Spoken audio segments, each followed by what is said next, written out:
just welcome him warmly as he continues to do his due diligence in being a past student of this noble institution, and as he continues to seize the opportunity that God has given him. So let us welcome Mr. Sean C. Harrison. Welcome him warmly, please.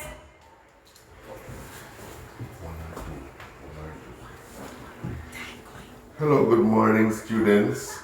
It is for me once more a great pleasure to be here to share my poetry with you. Our Child Month celebrates you all and puts you in the fore. And we have to, even as adults who have charge over you, be respectful to that.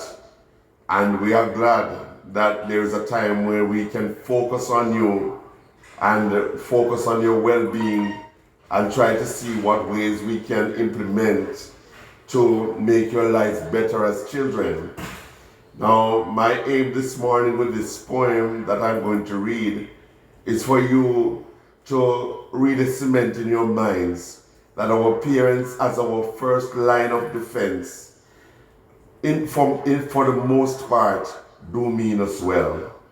And so, this poem that I read speaks to that, speaks to what a parent would desire for his or her child or children.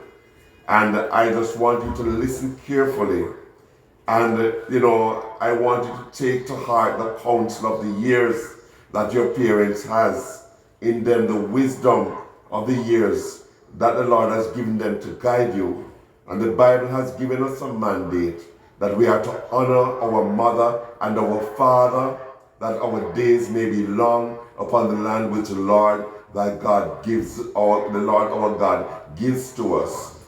And with that in mind, I read a parent's wish, written for you children and anyone who will come along, for you to know that your parents do mean you well and love you, and that to follow their sound counsels, because we are told to obey them in the Lord. And so to follow their sound counsels will be life for us and will benefit us throughout our lives. So I present to you this morning a parent's wish. May love wrap its warm embrace around your heart and never die. Sweet dreams spring to life for you and show you you were born to fly. May joy greet you each new day and smile upon your day of pain, and peace amid the tempest rise like the sun in spite of rain. Make a cherished friend of grief and let him teach you of life's worth. And as you should love your own, love and hallow Mother Earth. I wish you laughter and a heart that's light, though there be cause for tears. Let courage be the antidote for all your looming, threatening fears. May failures never daunt your steps, but spur you on to always try, and sadness never consume you when you have to say goodbye. Learn patience, for your time will come to shine, though hell would veil your light.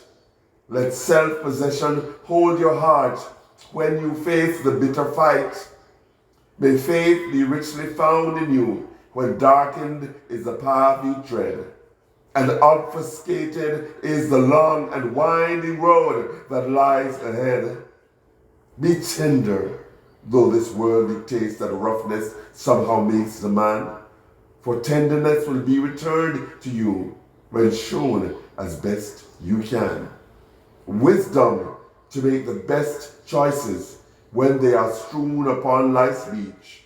Humility when success and fame are placed within your waiting reach.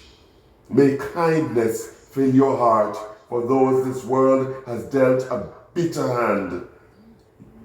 Use wisely time as it ticks on and yields always its wasting sands.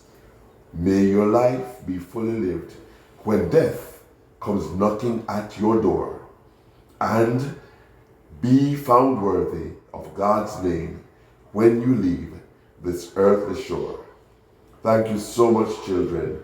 Have a great day and have a wonderful rest of Child's Month as I continue to share with you as the privilege has been afforded me so graciously by Mrs. Ford Ryan. Thank you. Have a great day again. Thank you. Very good, lovely poem.